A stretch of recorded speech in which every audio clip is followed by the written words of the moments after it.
ప్రియులారా, దేవుని మహాకృపను బట్టి మరొక రోజులో ప్రవేశించడానికి ప్రభు సాయం చేశాడు. పరిస్థితులన్నీ బయట ఆందోళనకరంగా ఉన్నప్పటికీ కూడా మన దేవుడు ఎంతైనా నమ్మదగినవాడు, ఆయన సహాయకుడు. ప్రైజ్ ద లార్డ్, హల్లెలూయా. కనుక ఏ విషయంలో కృంగిపోవడానికి వీల్లేదు, ఏ విషయంలో నిరుత్సాహపడకండి. మన దేవుడు మన అన్ని పరిస్థితులకు చాలిన దేవుడు. ఆమెన్. రండి ప్రియులారా, నాతో పాటు మీ బైబిల్ గ్రంథములను కీర్తనలు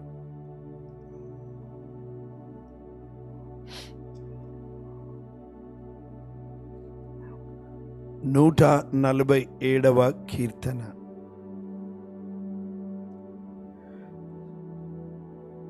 సామ్ 147, 147వ కీర్తన వైపు తిప్పండి. మొన్నటి దినమున 146 ధ్యానించాం.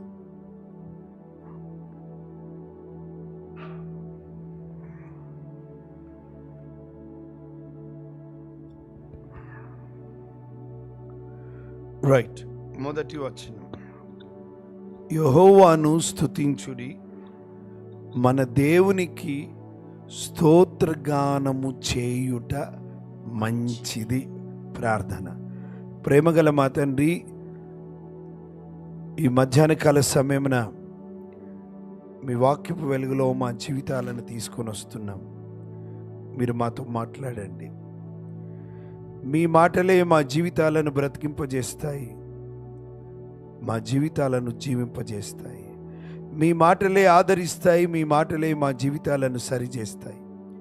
ఇదిగో మీ వాక్యం వెలుగులో మా జీవితాలను తీసుకుని వస్తుండగా మీ కృప చేత మమ్మల్ని దర్శించమని, సంధించి సత్యమందు ప్రతిష్ఠించి నీ కొరకు సాక్షులుగా నిలబెట్టుకోమని యేసయ్య నామమున ప్రార్థించి వేడుకుంటున్నాము తండ్రి. ఆమెన్. ప్రియులారా, ఈ కీర్తన ఎవరు రచించారో మనకు తెలియదు. అధికారికంగా ఎవరెవరైతే రచించారో ఆ కీర్తన మీద ఆ పేరు రాయబడి ఉంటుంది. కానీ 147వ కీర్తనలో పేరు కనబడదు. కానీ భక్తుడు కొన్ని అద్భుతమైనటువంటి విషయాలను దేవుని ఆత్మచేత ప్రేరేపించబడి రచించినటువంటి కీర్తనను మనము ధ్యానించబోతున్నాం.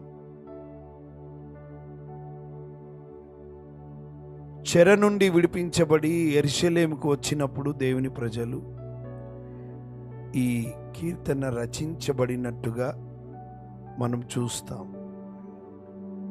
యెహోవాను స్తుతించుడి, మన దేవునికి స్తోత్రగానము చేయుట మంచిది. Praise the lord, how good it is to sing praises to our God. భక్తుడు ఒక అద్భుతమైన విషయాన్ని చెప్తున్నాడు. అక్కడున్నటువంటి ప్రజలతో కావచ్చు, ఈరోజు మనతో కూడా. ప్రభువుని స్తుతించండి, యెహోవాను, దేవుణ్ణి స్తుతించండి అంటా ఉన్నాడు. ప్రియులారా, క్రైస్తవులుగా మన యొక్క జీవితంలో ఒక బాధ్యత, భాగ్యం ఏంటో తెలుసా? మనల్ని ప్రేమించి మన కొరకు తన ప్రాణాన్ని పెట్టి చనిపోయి 3వ దినంన తిరిగి లేచి ఆరోహణమయ్యి మన కొరకు నివాసములు సిద్ధపరుస్తూ మనం ఆయనతో నిరంతరం ఉండడానికి మళ్ళీ వచ్చి మనల్ని తీసుకెళ్ళడానికి వస్తున్నాడు, మళ్ళీ రాబోతున్నాడు.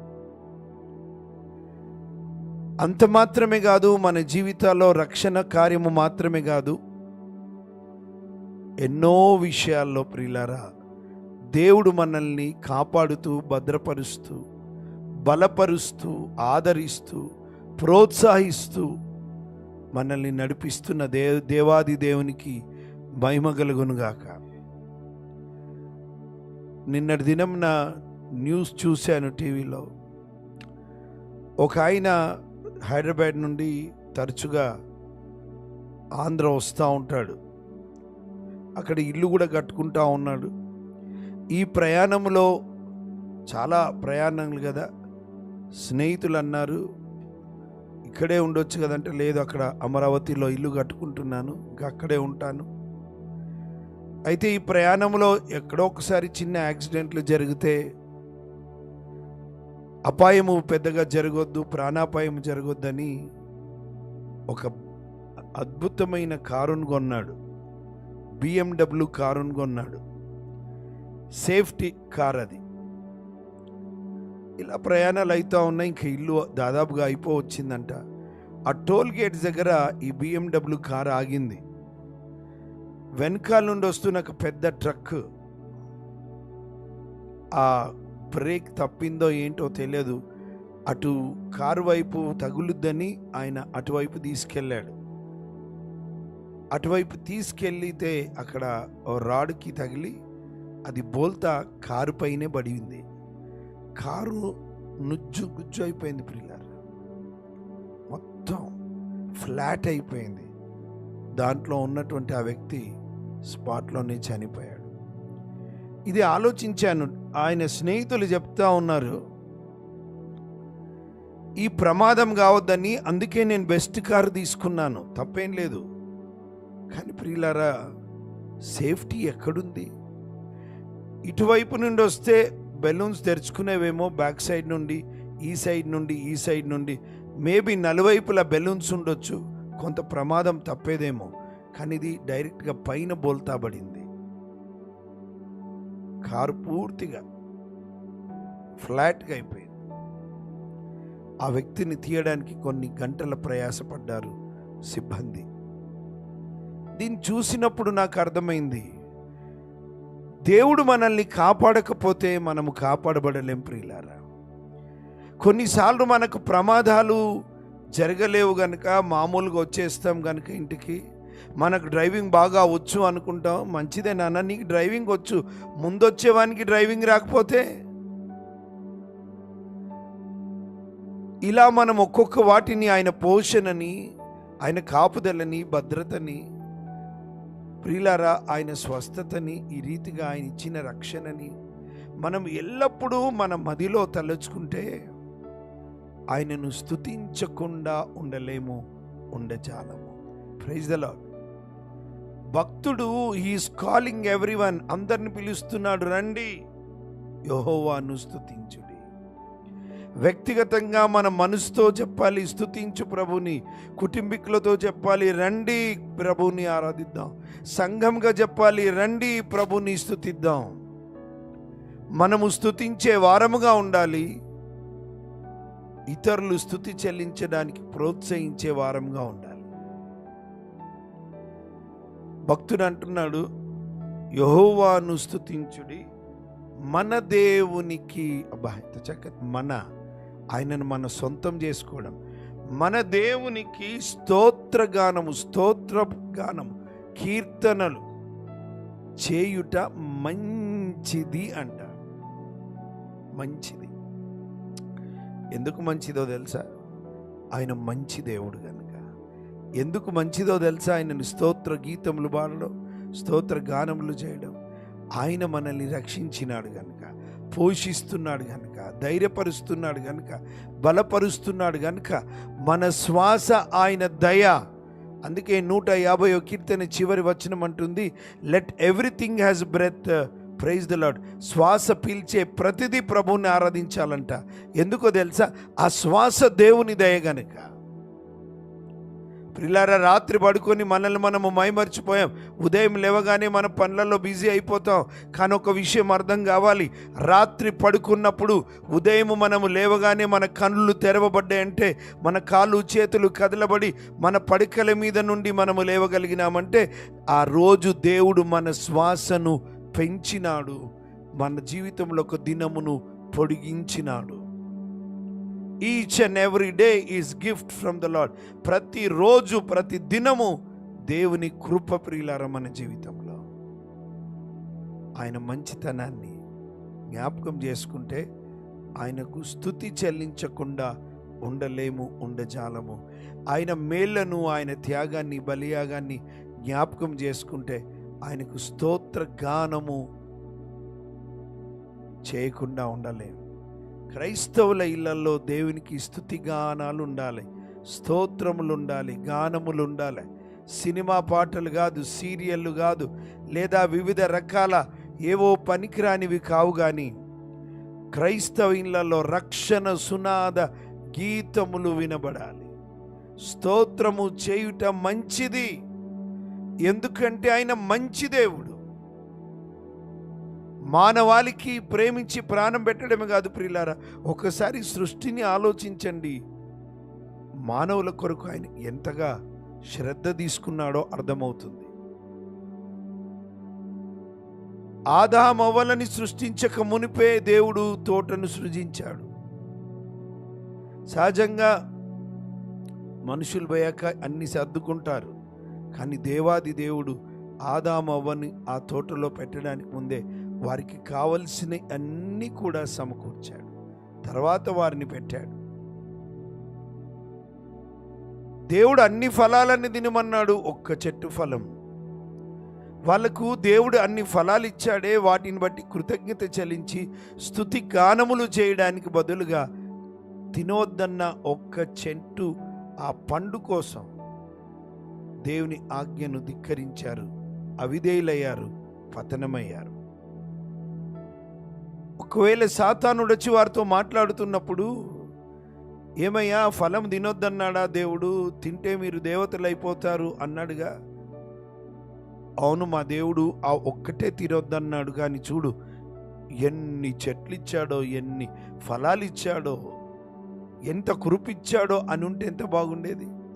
ఈరోజు కూడా మనుషులలో ఒక కృతజ్ఞత ఏంటి లేదో తెలుసా ప్రియులారా?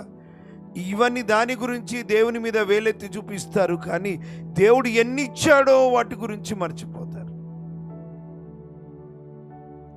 ఎన్ని మేళ్లతో తృప్తిపరుస్తున్నాడు ఆ మంచి దేవుడు. నీకు విజయాన్ని ఇచ్చాడు, భార్యనిచ్చాడు, భర్తనిచ్చాడు, పిల్లల్నిచ్చాడు, ఉద్యోగాన్ని ఇచ్చాడు, జీతాన్ని ఇచ్చాడు, జీవితాన్ని ఇచ్చాడు. అన్నిటికి మించి తన ప్రాణమిచ్చి నిన్ను రక్షించుకున్నాడు కదా. స్తుతి చెల్లించకుండా మౌనంగా ఎలా ఉండగలమండి?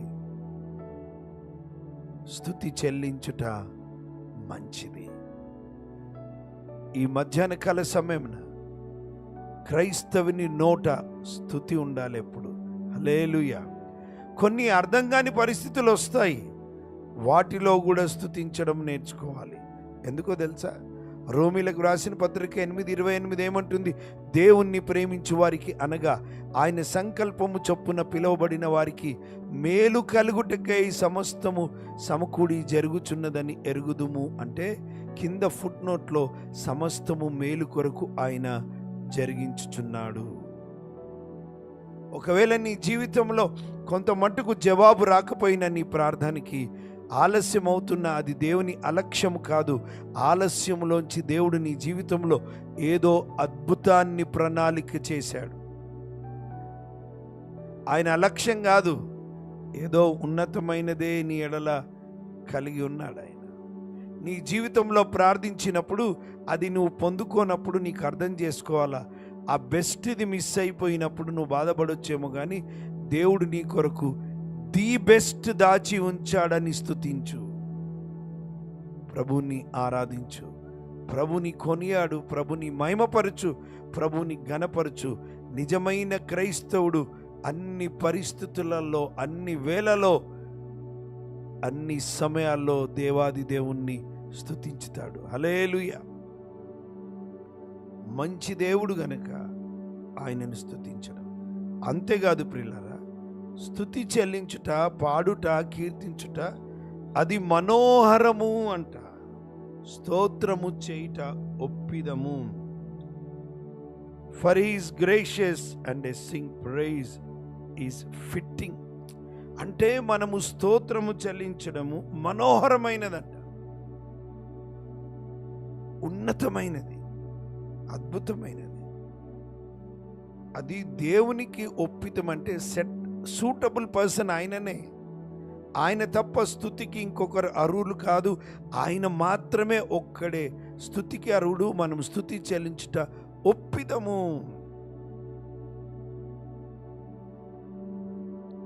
దేవుణ్ణి ఆరాధించడం ప్రియులారా మనోహరమైనటువంటి. చాలామంది సంఘాల్లో లేదా ఇంకెప్పుడైనప్పుడు కొంతమంది పాటలు పాడరండి. నోరు తెరవరు, చప్పట్లు కొట్టరు, పాట పాడరు. అరే ఎందుకు? నీ దేవుడెవరో నీకు అర్థమైతే, ఆయన ఏం చేశాడో, తన ప్రాణం పెట్టాడని అర్థమైతే, ఎన్నో మేళ్ల చేత నిన్ను తృప్తిపరిచాడు అని అర్థమైతే నోరు తెరిచి స్తుతించకుండా ఉండలేం. ఉన్నాయి, మౌనంగా చేసే స్థుతి కూడా ఉంది, నేను కాదన్నాను. కానీ సంఘంగా సమాజంగా కూడుకున్నప్పుడు, కుటుంబ ప్రార్థనలో కూడుకున్నప్పుడు నోరు తెరిచి ఆయనను పాడడం నేర్చుకోవాలి. నోరు తెరిచి ప్రభువుని స్తుతించడం నేర్చుకోవాలి. హల్లెలూయా. నోరు కేవలం తినడానికి అనుకోకండి, లేదా తిట్టడానికి అనుకోకండి, అరవడానికి అనుకోకండి ప్రియులారా. ప్రాముఖ్యంగా ఈ నోరునిచ్చింది మన ప్రభువుని స్తుతించడానికి, కొనియాడడానికి, ఆరాధించడానికి, ఆయన నామము ఘనపరచడానికి, ఆయన నామము కీర్తించడానికి, ఆయన నామము గానము చేయడానికి. తెరువుని నోరు అన్ని పరిస్థితుల్లో స్తుతించడానికి. పౌలు శీలను కొట్టి బంధించి బొండములు బిగించి చెరసాలలో వేసినప్పుడు మధ్యరాత్రి వేళ వారు ప్రార్థన చేస్తూ కీర్తిస్తున్నప్పుడు భూకంపం కలగలేదా? సంఖ్యలు తెగిపోలేదా? ఆ రోజు రాత్రి ఒక కుటుంబం రక్షింపబడలేదా? చాలామంది జీవితాల్లో దేవుని కార్యాలు చూడకపోవడానికి స్తుతి చెల్లించరు, సనుగుతారు, గొనుగుతారు, అరుస్తారు, కేకలు వేస్తారు. స్తుతి చెల్లించడం నేర్చుకుందామా? ప్రతి వ్యక్తి దేవుని స్తుతించే వ్యక్తి, అది దేవునికి ఒప్పిదము ప్రియులారా. ఆయన ఒక్కడే అర్హుడు.